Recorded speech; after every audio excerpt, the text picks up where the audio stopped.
దాయాది దేశాల నుంచి అక్రమంగా వచ్చి భారత్లో ఆశ్రయం పొందుతున్న పాకిస్తాన్, బంగ్లాదేశ్, ఆఫ్ఘనిస్తాన్ మైనార్టీలకు కేంద్రం ఊరటనిచ్చే మాట చెప్పింది.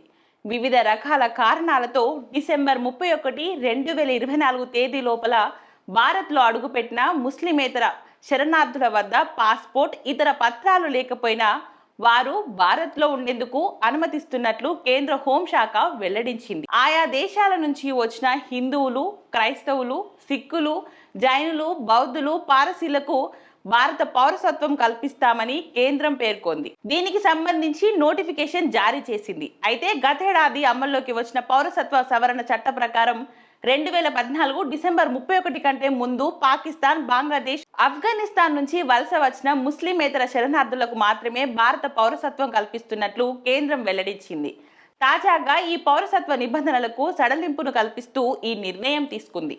పౌరసత్వ సవరణ చట్టం 2025లో భాగంగా ఈ చర్యలు తీసుకున్నట్లు కేంద్ర హోంశాఖ తన ఉత్తర్వుల్లో పేర్కొంది.